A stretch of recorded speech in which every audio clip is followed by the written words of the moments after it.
Muy buenas tardes, señoras y señores. Ahora sí que sí arrancamos, ahora sí que sí empezamos a explanadear y lo hacemos como ya les hemos adelantado en la introducción con una mujer que es doctora en Ciencias Políticas, es jurista. Ella es Victoria Rodríguez. Muy buenas tardes, bienvenida. Muy buenas tardes, muchas gracias por la invitación. Y vamos a hablar de algo tan peliagudo y que está tan presente en nuestro día a día como es la política. Es muy importante y parece que poco a poco vamos tomando cada vez más conciencia, ¿no?, de ello.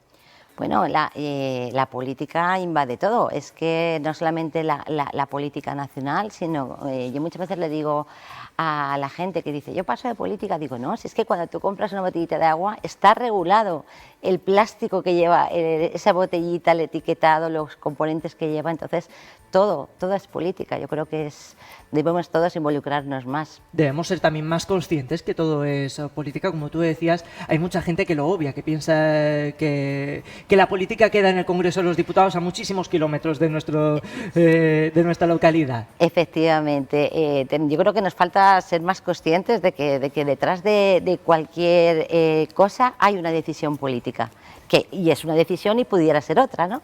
La transición totalitaria es el libro que hoy nos trae aquí a este sofá de la explanada. Es un libro que has escrito, coescrito se puede decir. Coordinado. Coordinado también con un autor italiano para hablar de cómo es ahora mismo también y la deriva que está tomando los diferentes gobiernos. ¿Cómo definirías tú este libro? Bueno, es un libro crítico. Muy crítico, no es el primero yo que coordino de estas características.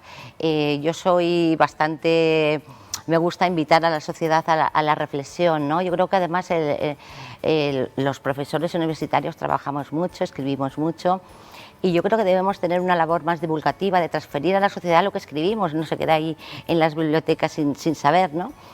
Y yo la verdad es que toco temas así muy complicados, porque es que la realidad es complicada. Entonces, pues hilvano los temas jurídicos con la política, cuando la política choca con la justicia, ¿no?, o con lo jurídico. Y este libro pues un poco invita a la reflexión. Está escrito por 9 autores, 4 italianos, 4 profesores y académicos italianos y 5 españoles, y un poco abordamos pues desde la pandemia hasta aquí, un poco la situación que estamos viviendo, ¿no? Yo les explico a mis alumnos y alumnas en la facultad, les explico la transición política de la dictadura de Franco a la democracia, pero también les explico que las transiciones pueden ser al revés, pueden ir desde la democracia a modelos autoritarios. Y entonces estamos un poco ahí, ¿no?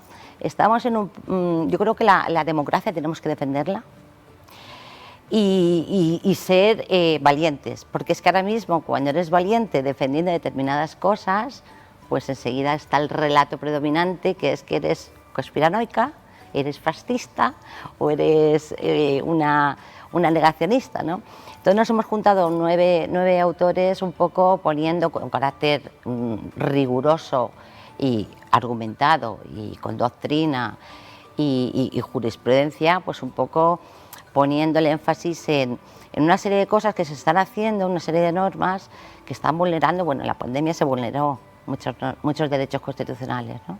Así lo dijeron los tribunales. Efectivamente, pero algunos los advertimos mucho antes y éramos un poco raros, ¿no? Entonces luego el tiempo nos dio la razón. Pero aún así, las normas europeas también están un poco viniendo en esa deriva, ¿no? O sea, están regulando lo que se conoce un poco también con la tecnocracia, el control digital.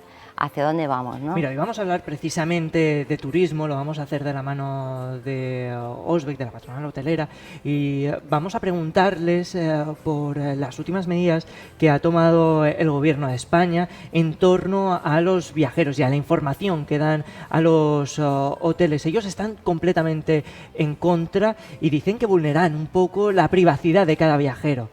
Vulnera un poco, no, vulnera un mucho. Claro, hemos intentado hacerlo de manera más ligera para que... Sí, vulnera bastante pues, datos privados, derecho a la intimidad. Es que hay determinadas normas que ya, pero ya no solamente es culpa del gobierno español, es que esto viene de una deriva así un poco europea, ¿no? Y en muchas ocasiones pues, nos dicen que es transposición de normas europeas. Pero hay muchísimos datos que nos obligan a ceder y que no sabes a dónde van. ¿Por qué tengo yo, cuando compras un billete de tren por ventanilla, te piden el teléfono, el número de teléfono? ¿Por qué tengo que darle el número de teléfono al revisor o a Renfe o a ningún organismo? A mí me ha pasado de pedir, de querer acceder a documentos públicos, estudios públicos financiados por la Unión Europea, con recursos públicos, y no te deja mirarlos. Tienes que rellenar un formulario con número de correo, dirección, nombre, teléfono, código postal y un montón de cosas más para poder acceder a esos documentos, a esos que se han hecho con recursos públicos, ¿no? Entonces es un poco un control digital tan extensivo ya que, bueno, vulnera otra serie de derechos fundamentales y está vulnerando constituciones europeas y la Constitución española. Este libro, como decíamos, también está complementado con autores italianos. ¿Cuáles son las diferencias y las similitudes que hay en este país vecino, pero que tiene un gobierno completamente diferente? Bueno, tiene un gobierno diferente ahora, pero en la época de, en la época del COVID y tal, las normas, como ya te digo, como las normas básicamente venían de Europa, básicamente eran las mismas. No había diferenciación. De hecho, algunos juristas que participan en este libro desde el punto de vista italiano comentan las mismas violaciones de derechos humanos y de libertades que también se dieron aquí. O sea que, como la normativa viene básicamente, primero europea, también mundial y tal, pues la transponen los diferentes estados con independencia del gobierno que venga. Ahora sí, ahora es verdad, eso era durante la pandemia. Ahora asistimos un poco a unas diferencias en los gobiernos. Están habiendo elecciones, están habiendo gobiernos de diferente tono en la Unión Europea. Y la Unión Europea es así como un poco rara. Es un poco rara porque a determinados estados les anuncia que les va a restringir financiación, fondos públicos, porque sus gobiernos han salido de las urnas, no son los que ellos denominan ultraderecha, pero sin embargo hay gobiernos que se saltan las normas, que se saltan las constituciones, que violan derechos y que no se les anuncia que se le van a reducir recursos públicos porque están en el otro lado. No son la ultraderecha, serían la ultraizquierda o serían de izquierdas, ¿no?